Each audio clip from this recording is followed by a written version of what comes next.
I think we will slowly start, Emilia. We have to go through some housekeeping items. So welcome again to this webinar. The objective of the session is to share with you some insights about what the FTTH Council Europe can offer to its members. How can you best maximize the value out of your membership? And it's also an opportunity to discuss and interact with you, address any of the questions you have when it comes to your participation into the FTTH Council activities. We distributed after this webinar a link to the recording, also a link to the PDF version of the slide deck. We encourage you to ask questions. There is a dedicated question box on the platform which enable you to type any questions. So there's no audio for questions, but Emilia will monitor all incoming questions, and we will take the time at the middle of the presentation and also towards the end to address any question you might have about this subject. So to start with, I would like to introduce the Dream Team, which manages the daily activity of the FTTH Council Europe. And from, I would say, top left to right, there is myself, Marcus Benson, who is also on the call. Marcus is Conference and Membership Director.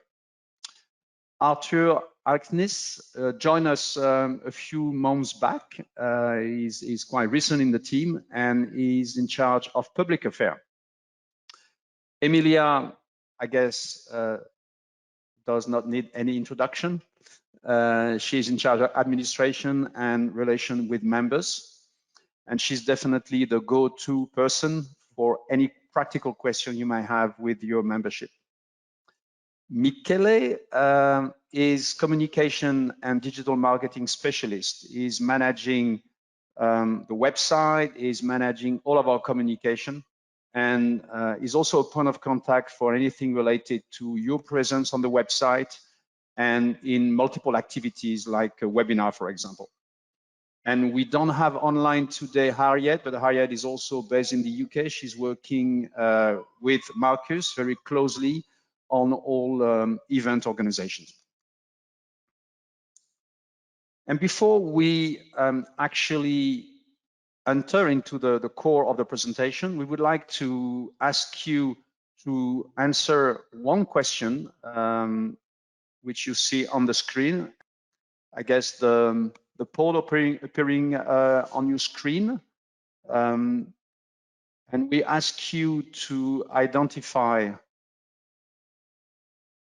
what are the most attended activity, or what are the activity that are most beneficial for you and that you're using on a regular basis from everything the FTTH Council is offering. This gives you an understanding of how you see the offering and how you react to that, and that will also enable us to maybe identify which point we should further discuss and explain to you. So I see responses coming up, and so not surprisingly, the conference seems to be the most popular activity, followed by the market insight. So I guess we're talking about the market panorama to a large extent.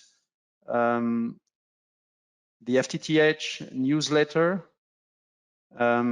committee meetings come in the fourth position, and General Assembly being a bit less attended. Actually, that reflects more or less the metrics we have on our side. So it's a good, I guess we have a good representation of the overall membership profile. So then if we move into the slide deck, I will start with an overarching presentation of the FTTH Council, probably something very well known by you, but at least it sets the stage for the rest of the session. The FTTH Council was founded in 2004. We are really gathering our member company, which are vendor, operator, or investor, around the mission, which is to promote full fiber network for the benefits of citizens and businesses throughout Europe. We're not here to defend any particular interest of any of our member. We're really here to promote fiber. And by doing so, we are creating a platform which regroups the entire value chain of our industry. And that enables us to bring added value to our members in terms of education, in terms of market knowledge, technology, information. We also give information about operator strategy, about investors' approach of FTTH as an investment asset class. And we are a platform for networking, a platform for brand promotion for any of our vendors, especially. But this is a good place to do business because you can really see at a pan-European level every single player being gathered at the conference or in the participation to our committees. So how does it work in terms of governance? We are a trade association, non-for-profit. We are governed by the decision of our membership. Every member has a representative called the primary delegate, and this primary delegate has one vote at the General Assembly, where the executive board is elected. So the executive board is composed of 9 members. They are elected for 2-year terms, and they can be renewed and re-elected once. So one board member can only serve a maximum of 4 years. After that, there is a waiting time of 5 years before he or she can apply again for a board position. The executive board is really where all strategic decisions are taken, all budgets are defined. The executive board is controlling the activity of the management team that I have the honor to lead. And this is how the system works. Key decisions are taken by the General Assembly. The executive board is deciding on anything else and is delegating a minimum level of authority to the management team, which is running the operation on a daily basis. If we look briefly at how our membership is structured, you can see that the majority of our members are still vendors, close to 80%. But these vendors are actually quite diverse in their profile. You will see very, very large international company. You will see also very small startups. You find vendor of products, equipment, active or passive. You also see vendor of software or vendors of services like contractors or companies specialized in training, for example. We have operators, 10%. That percentage is growing. We started essentially with alternative operators. We now see operators of a larger size, even incumbent, joining the FTTH Council. And the small alternative operator who joined us a few years back have now grown and have become of a very significant market players, having a position of number 2, number 3 in their respective markets. And finally, we also see investors, banks like ING, Hamburg Commercial Bank, or investment fund like Macquarie Capital, for example. So that's really the entire value chain of the FTTH landscape, which is represented at the FTTH Council. And in terms of geographies, we have members either headquartered or active in every single country of Europe. So this is not only the European Union. We look at it from a large understanding of what Europe is. It's continental Europe, from Iceland to Turkey or Russia.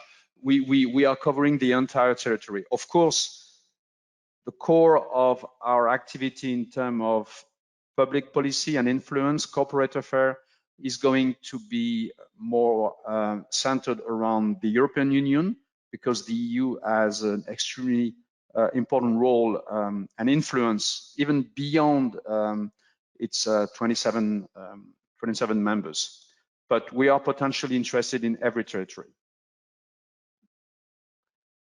Now, one of the key structure within the FTTH Council, which drives our activity and which also bring value to you as member, is the committees. Committees is where all members are discussing a variety of themes, are creating activity, creating assets, and the life of the FTTH Council is very much driven by the dynamic created among each of these committees. I will take some time to describe each of them, because they are certainly a source of networking for you, a place where you can gain insights, a place where you can also influence the way the council works. It's also a position for your personal brand as a contributor to the work, and your personal networking. Participation to the FTTH Council should also, and this is when I'm discussing with CEOs of our members, I'm telling them you should consider that the representation of your company in the committee and at the FTTH Council is definitely an opportunity to help your team grow, take more responsibility, enlarge their scope of work. And committee is typically where this can be done on a regular basis.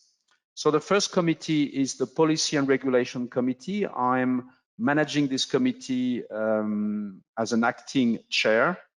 And this is where we are defining the position that the FTTH Council is promoting vis-a-vis policymakers and regulator.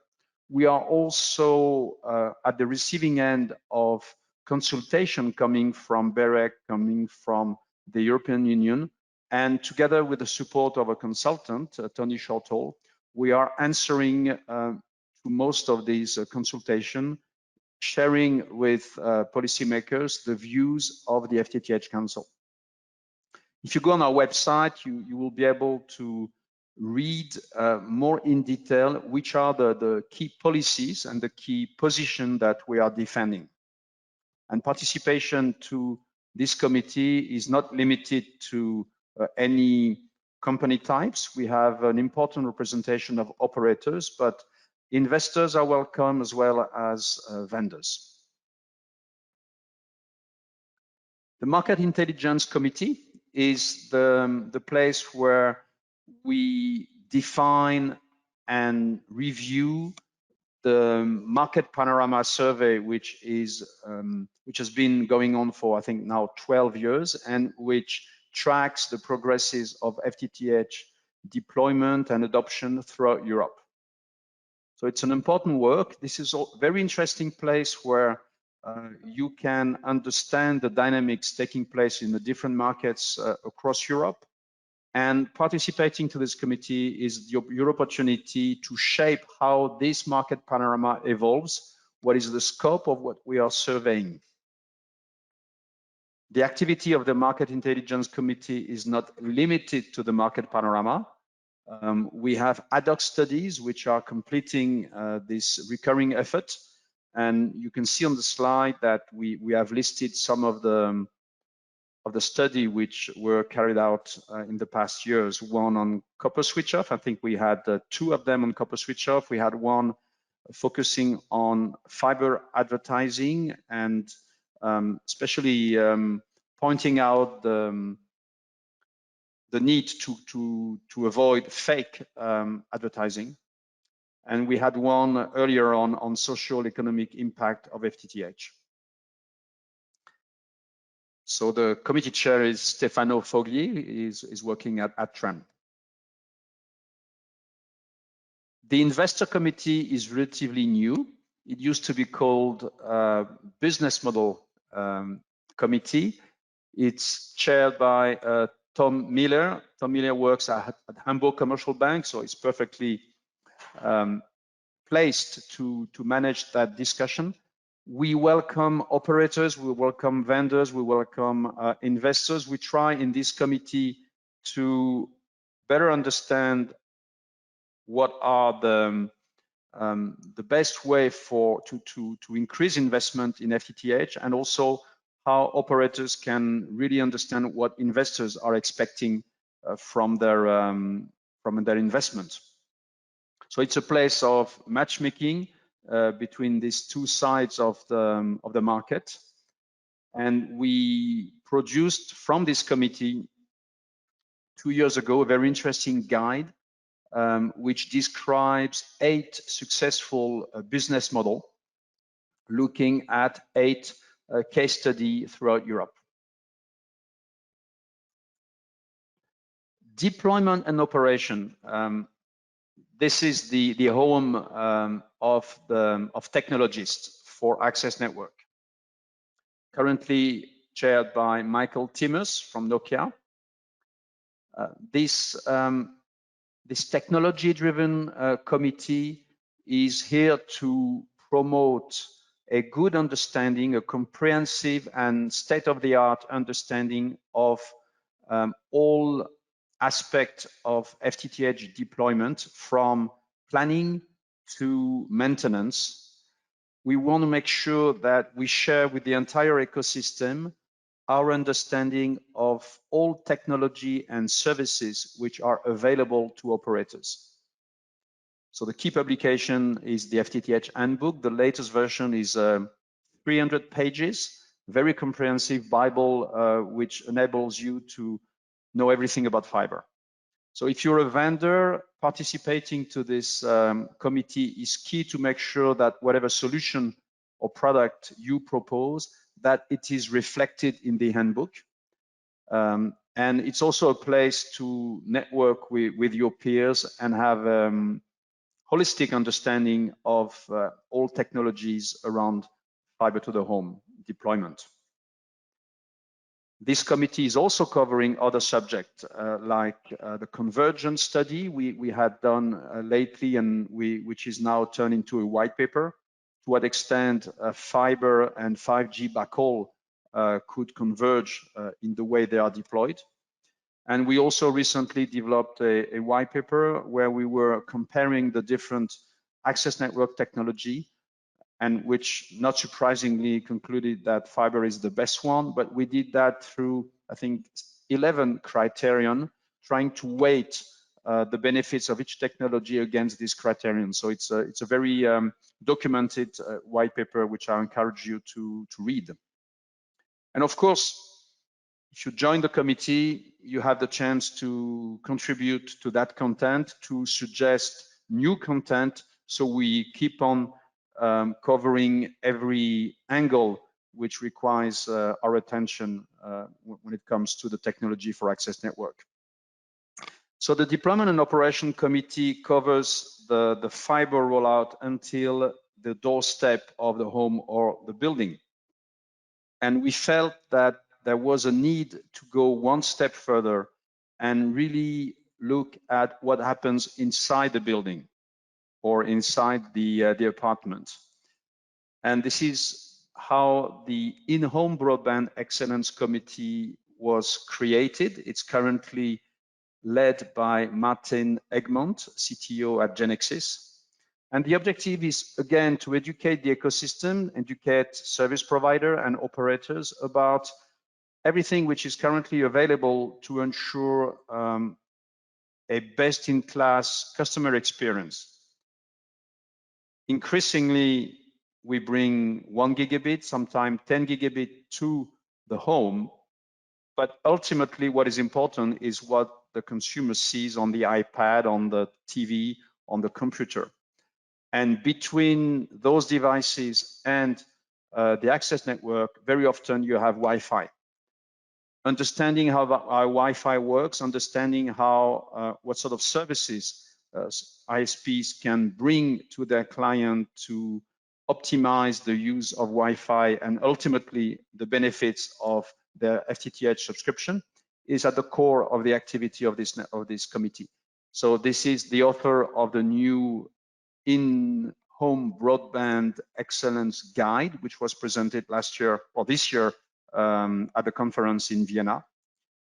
And I know that this group has a lot of other ideas to keep on promoting the benefits of a dedicated approach of in-home connectivity. Then comes sustainability. I mean, it's obvious for everyone that this is at the top of the strategic agenda of every company. Regardless of your position on the value chain, every company in our industry is now expected to limit carbon footprint and being able to report on some metrics regarding carbon footprint, some metrics or some key facts about ESG strategy.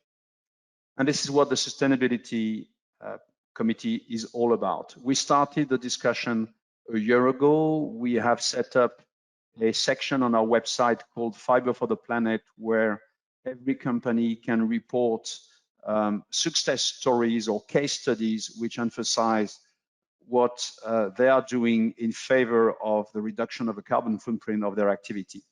We are going to invest more in this committee, or I really hope that that's a decision for the General Assembly of November, end of November, early December. We think that at the FTTH Council, we are in an ideal position to offer a platform for every component of the FTTH value chain to agree on a way to measure and to report progresses in terms of carbon emission. And ultimately, we could be really a place for benchmarking, for exchange of best practices, and a concrete facilitator to help the entire industry move in the right direction in a measurable and concrete way. So join the Sustainability Committee. We need the input of everyone.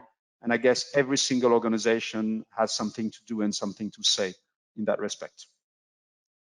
And last but not least, you will have noticed that among the 6 previous committee chair, there were no female leader represented. We are struggling to bring a minimum of gender balance in our industry.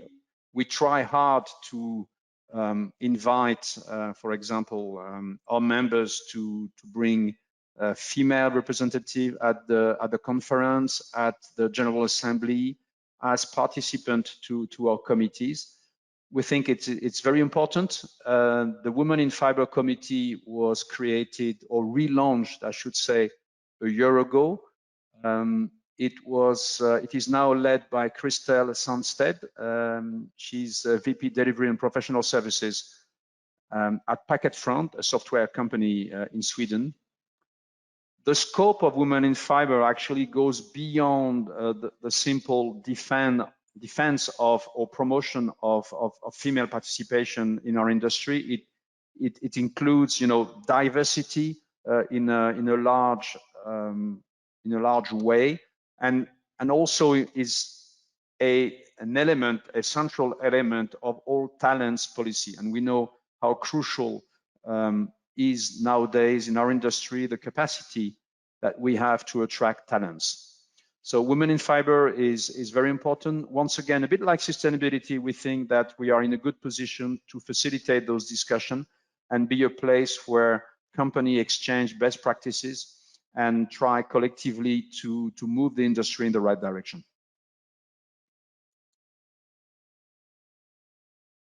Every committee is producing assets. We are promoting these assets. Most of them are, well, now all of them are digital only. They can be downloaded from our website.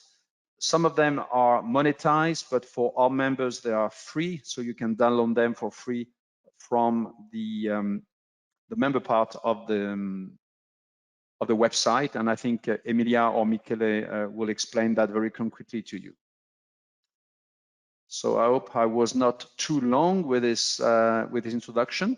I think at this stage, we would like to pause 1 second, maybe to address some of the questions you might have asked already.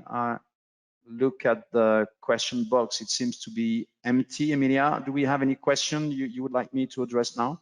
We don't have questions in the moment, but you are welcome, certainly, the members to post them in the question area, and we will address them either at the end of the webinar or afterwards even as well. So please feel free to address any issues, any questions you may have throughout the session. Okay.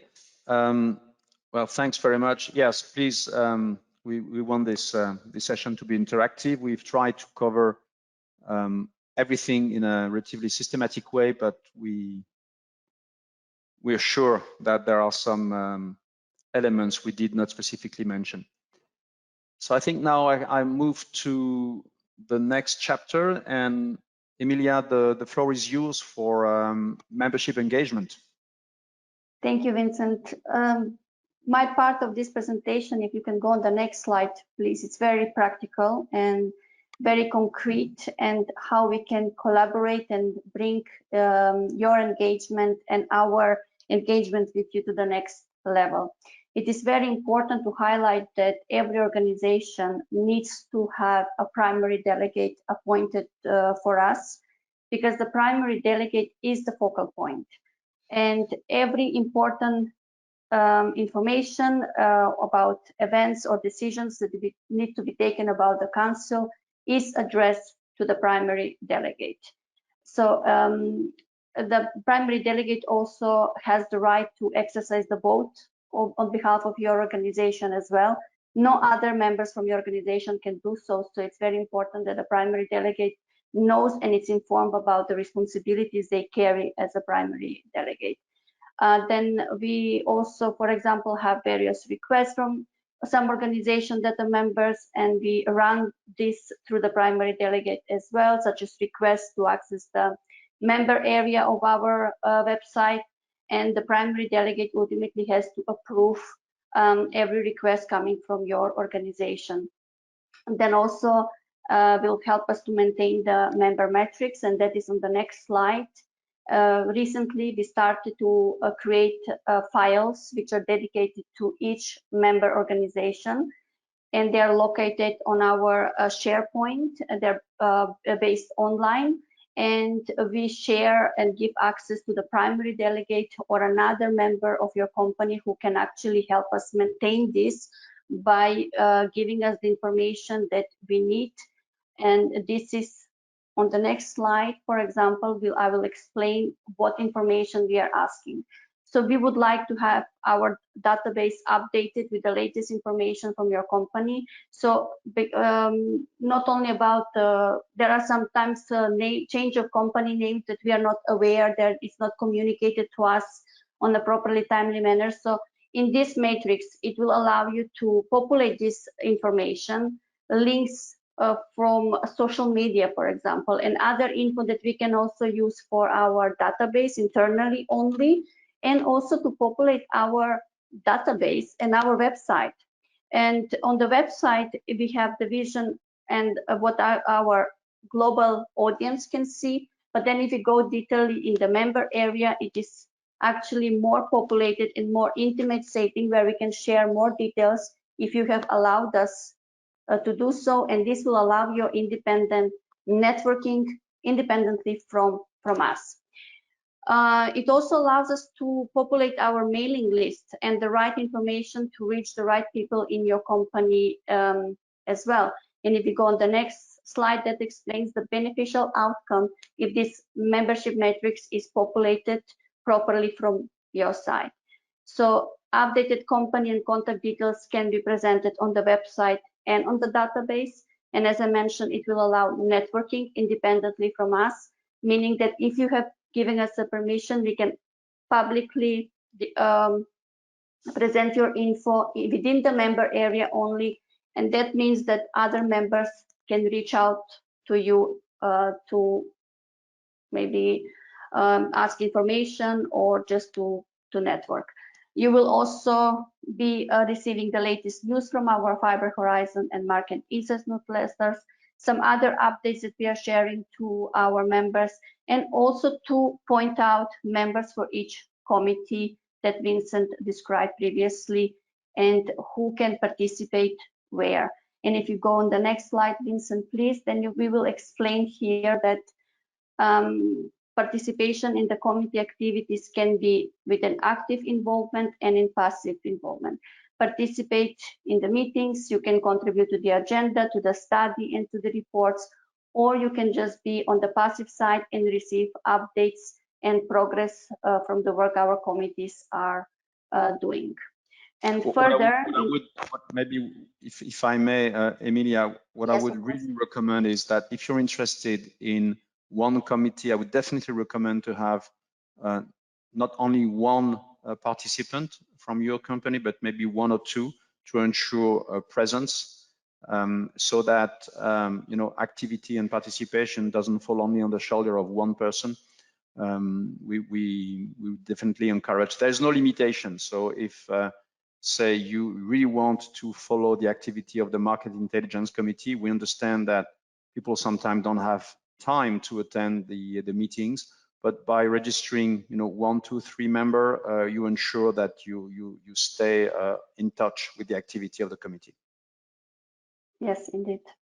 And this is why my colleague Michele will go into detail in the communication services, and will explain how the website and the member area actually works, and how your contribution to the membership metrics and the information you have shared with us is going to be transferred there.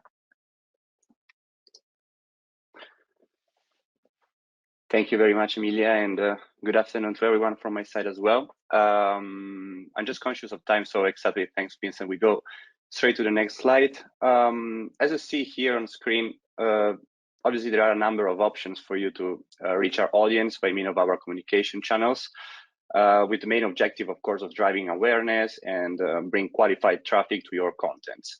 For example, you can be featured in our monthly newsletters, organize a webinar session with us, as well as sponsor an advertorial, and as Emilia was just mentioning earlier, providing news for inclusion on our website. Obviously, you can also benefit from exposure and networking options available to you from the member area of our website, as we will discuss shortly. But before deep diving into this, in the next slide, you will see a composition of our external audience, and basically figures on screen refer to our database of more than 20,000 contacts, as well as to our follower base on LinkedIn, Twitter, and Facebook, so our social media channels. As you can see, it's interesting to see that the majority of our contacts are operators, manufacturers, and service providers, but we have a very good representation of the entire supply chain. If you look at the job profile of the same audience, you can see how we managed to reach a very senior audience with more than 20% of our contacts being between chief and director level, which is, let's say, a good opportunity again for you to be sure that you reach actually those decision makers within fiber stakeholders. Geographically speaking, of course, there is no surprise that the bulk of our audience is Europe-based, although it's also interesting to see that 10%, more than 10% actually, of our contacts come from other regions of the world as well. But as we speak of audiences and database, in the next slide, you will see that our monthly newsletters come definitely top of mind, in the sense that, as some of you might be already aware, we have two kinds of monthly publication. We have the Fiber Horizon external newsletter, which reaches our external audience, the one we just saw on the previous slides, and features a dedicated section listing news from our members, the nature of which should be basically educational and of thought leadership. On the other hand, we have the internal newsletter, which is called Fiber Market Insight, and basically that reaches our internal audience of members, so all member delegates of the FTTH Council Europe. And in terms of contents, you can also include, and we can feature in this newsletter, product or brand related news as well. You can find more details about the kind of news you can share for both newsletters, together with the way you can provide these inputs on a monthly basis From the handouts section of the platform here, you will see a direct link which brings you to kind of a hub with links whereby you can directly access the news selection guidelines for the newsletter. The important takeaway for you here is that this service comes for free as part of your membership, and obviously reaches a segmented and very high level audience on a monthly basis. If we go to the next slide, however, you will see that there are many other, let's say, communication services. For example, the FTTH webinar series, which you might already know. This is typically the kind of service you could benefit from and you could think of if you have successful business cases to share and maybe clients of yours willing to share positive testimonials, for example. Then you should definitely consider to organize a session within a webinar series. This is a sponsorship opportunity which gives you the possibility to be the star of the show in front of a wide audience of European fiber professionals. Here on screen, you can see how the promotion of the webinar session articulates within our communication channels, which are mainly, as we said, and so earlier, our newsletters, the social media, and our website. But also let me bring your attention to the number of registrants per session, for example, and as well on the attendees per session, because an important thing to underline here is that contact details of opt-in registrants that actively and proactively register to the session will be shared with the organizer of the session at the end of the webinar. And this becomes, of course, a very good way for you to increase your database of contacts and collate very interesting leads to then nurture within your marketing activities. Webinars are not the only sponsored or paid for opportunity you can benefit from as part of our communication services, because advertorials are also a very good way to enhance the visibility of your brand throughout our channels. This paid for service leverage our external newsletter database that is made, as we saw earlier, of almost 20,000 professional contacts. By means of the advertorials, you can showcase your industry expertise via an interview to a C-level representative of your company. And here on screen, you can see again examples of how this gets promoted, and you also have a little bit of benchmarks in terms of KPI, of digital KPIs, that gives you an understanding of the reach of these contents and how much engagement you can get out of this. Again, you can download the full presentation about both the advertorials and the webinar services via the handouts section available to you via the platform. In any case, we will follow up with more details on this after the session. To conclude this part about brand exposure, I just also wanted to mention some ways for you to showcase your membership to the council, in particular by means of the promotional kits we equip you with, let's say, in occasion of important events and recurrences like the conference or the upcoming Gimme Fiber Day celebration, with regards to which you will receive soon some banners to promote within your channels, but also the membership page that you see here on screen, and which is downloadable again from the member area. This can be positioned on your website and social media channels and really showcases the membership of your company to an important trade association like ours. And obviously, we are always looking forward to your invitations for a speaking slot, for us to bring value to your audience, and for you to count on the presence of a strong industry association like ours. I will just spend a few words now about the member area of our website to give you some practical information and just let's say kind of visual representation of how it works, because at the end of the day, the engagement you can get out of the participation in the activities of the council also comes from the member area. As already mentioned, this is not only the place for you to access member-only news, assets, and contents, but also to network and to reach out to delegates from other companies, as Emilia was mentioning earlier when she was talking about the membership metrics. So once again, let me underline the importance of filling this. In the next slide, you will see a video which I kindly ask you, Vincent, to start. Thanks. And basically shows you how easy it is to access the member area. So if you type FTTH council.eu, you will have direct access to the member area in case you haven't done yet. So you can request your membership access by finding your company name within the membership login page. We will receive and process your request, and you will then receive your credentials. As you can see, you will have direct link to all the 3 main areas mentioned earlier. Here, for example, we are browsing member-only contents, and in particular, member-only views. Then you can obviously access the full version of our most important reports and studies for free, like the handbook, the latest IB guide, or the market panorama that Vincent touched upon earlier. So again, just browse them, find your assets, and download them, because that's really added value for you. And obviously, speaking of added value, you can access the detailed membership directory that gives you the possibility to filter between company types, products and services, as well as countries, and identifying the companies with which you would be to get in contact with.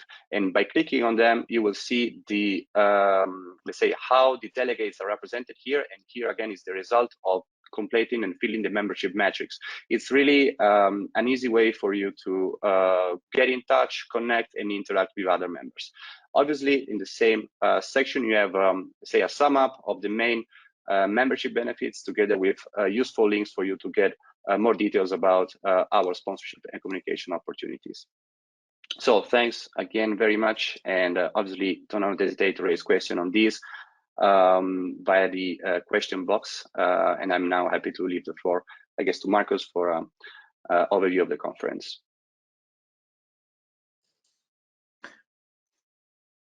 Thank you very much, Michele. Well done getting through all that very good information. Michele has put himself a challenge by having such a short video, trying to comment everything.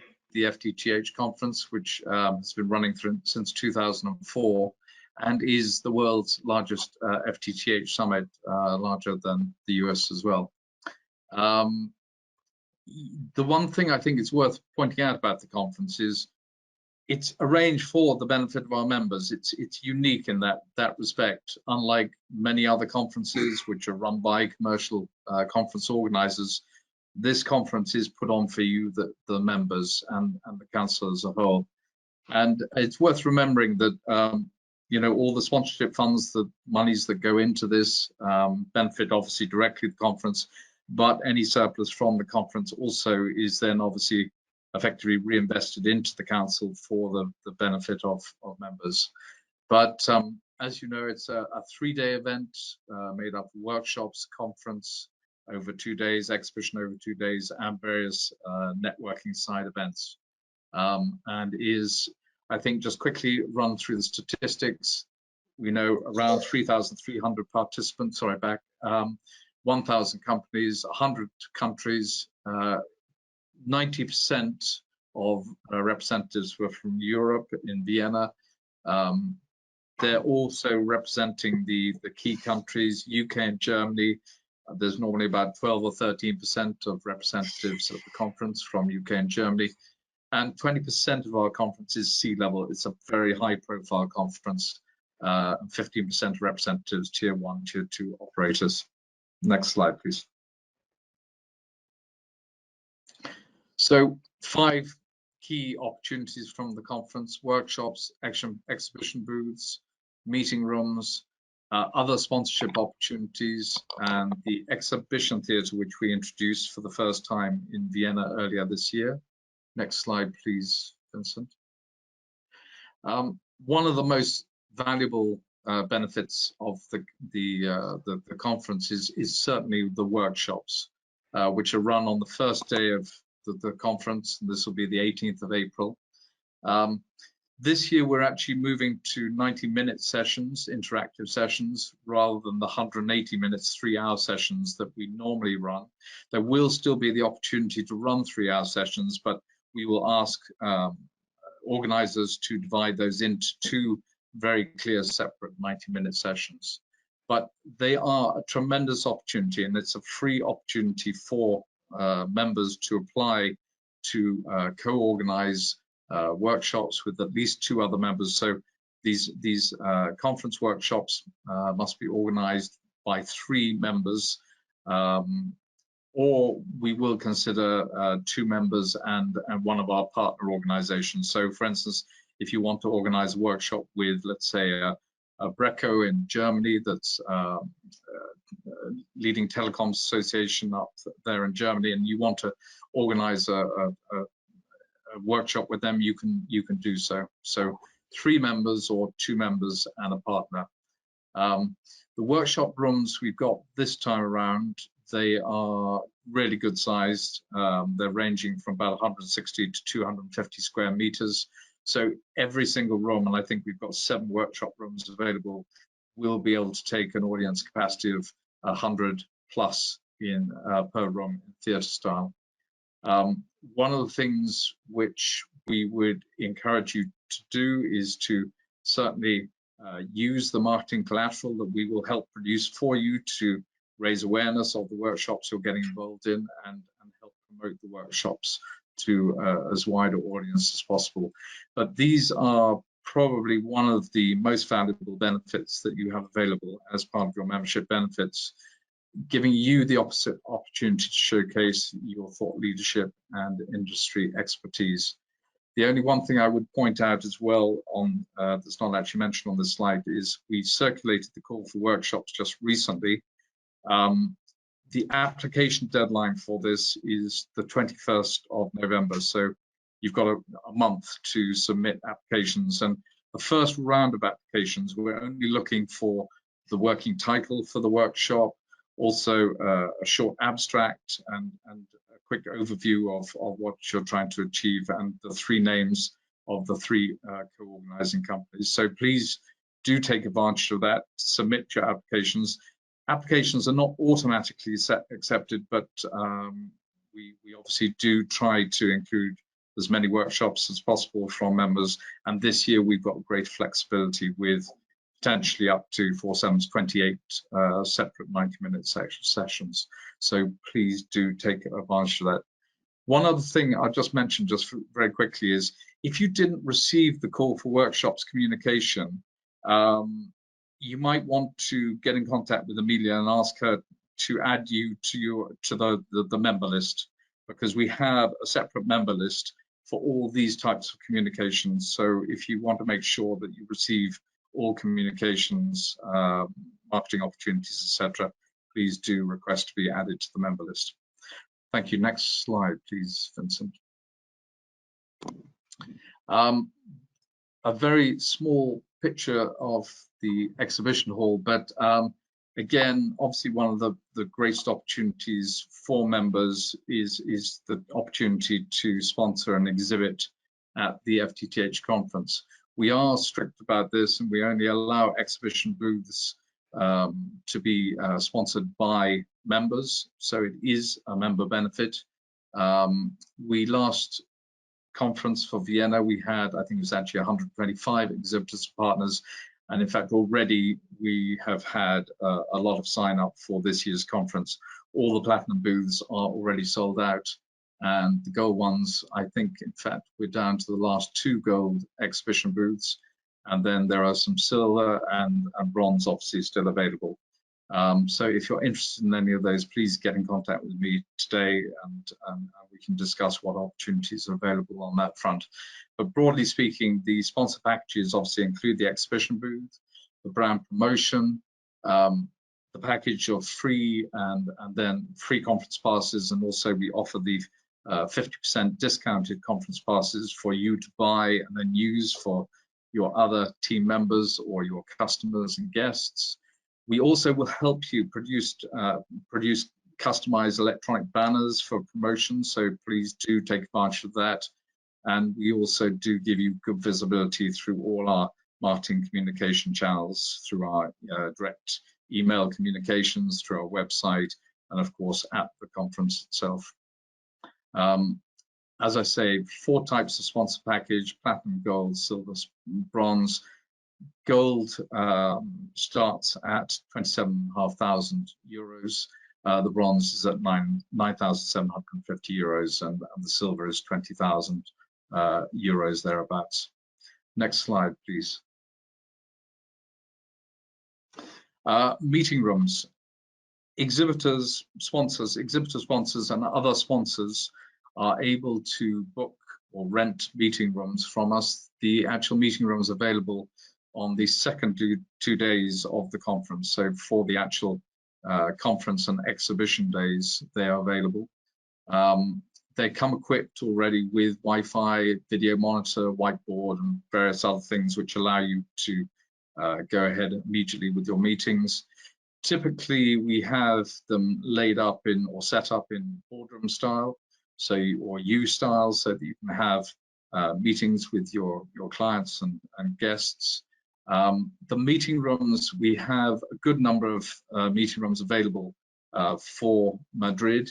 In fact, I think it's in the region of about 22 meeting rooms we have available.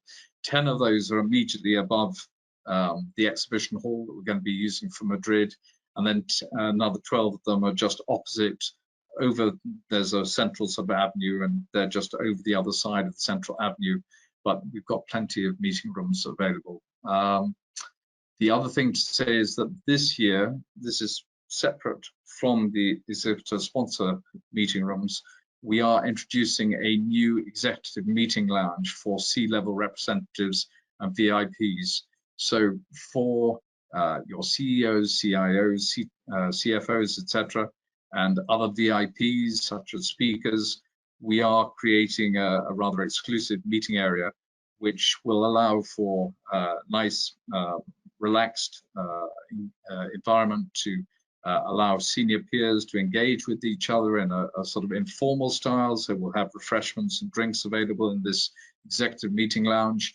We will also have some little private meeting rooms as well, so that the C-levels will be able to actually book and arrange meetings in those little private meeting rooms, and they're just adjacent to the executive meeting lounge. But we will be circulating more information about all of this fairly shortly. Next slide, please. As I mentioned, in addition to exhibiting at the conference, there are a range of other sponsorship opportunities offering great brand exposure, a number of opportunities, particularly sort of offering good positive brand association, and then some of the top level opportunities where we offer sort of VIP senior level networking and branding opportunities. So for instance, we have everything from the top lanyard sponsorship, delegate bags, mobile app. All of those are really high visibility. They'll be seen everywhere across the conference. Brand exposure, positive brand association. There are some really nice opportunities in there, like the delegate lunch, the coffee breaks, water stations. So when delegates are collecting their lunches or taking part in coffee breaks, collecting water, you can have your brand in full visibility around those different stations. There's also the larger opportunities like Vibration Night and cocktail reception. Vibration Night, we're actually at the General Assembly, we're going to be doing a special walk around the venue. So I would encourage, if you're taking part in the General Assembly in November, to come along to that. We can show you around the venue. And there are also various other really senior level networking opportunities down at the bottom. But we're hoping to circulate this document at the end of this month. Next slide, please. And then finally, just to say, yeah, finally, just to say, at Vienna, we launched the concept of the conference exhibition theatre, open exhibition theatre. We're going to be running this again because it worked extremely well for Vienna. But essentially, it's a little AV presentation theatre, which allows you to showcase your organization's products and services. You can have total charge of content. You can decide exactly how you want to promote your products and services, but this is a real advertising showcasing opportunity to tell people a little bit more about what you're offering, maybe your latest product and service solutions. The seats available offer 50 people in theatre style, although I am looking to see if we can slightly increase that, because most of the sessions for Vienna were full up at 50 people. But the other thing is, once you submit your applications, and we'll be sending a call for applications, then we will, once we have all those applications, we will then help to promote your presentations and drive traffic to those presentations. And I think that is the final slide there. That's perfect, Marcus. Emilia, do we have questions? I don't think we have any. I think we have a little bit overwhelmed our audience with so much information. It will be, I mean, maybe clearer if you go through the slides a bit later. Maybe a last word. We have sent information about our next General Assembly. This is open not only to the primary delegate, but also to anyone within your organization. That's an opportunity for networking, an opportunity to be part of the key decisions of the organization. So this is your association as a member. We don't own it, you own it. And this is a great chance not only to network with your peers, but also to influence the way the organization moves ahead. I think that brings us to the conclusion. Any question? I realize we are close to the top of the hour, but if anyone wants to ask questions, I'm happy to, and we are happy to address them, even if we go slightly beyond the scheduled time. In the meantime, Vincent, I have answered a few questions which were related to the membership metrics and the mailing list. So please feel free to contact us after the webinar. You will receive your individual file and access to it, and you can populate the information. We will then transfer all the contact details into our mailing list. So the best way is to contact us. You will receive access, populate, inform me, and then actions are being taken. So we have a question: will the General Assembly be in person or also virtual? I think in person. We have some possibility to connect to some committee discussion remotely, but the bulk of the event is a face-to-face event in Madrid. It goes without saying that the committees are meeting on the General Assembly as well. There is dedicated workshops for each of them, and we are looking into to make those in hybrid format, being virtual and also physical presence. We will share more information this later this month.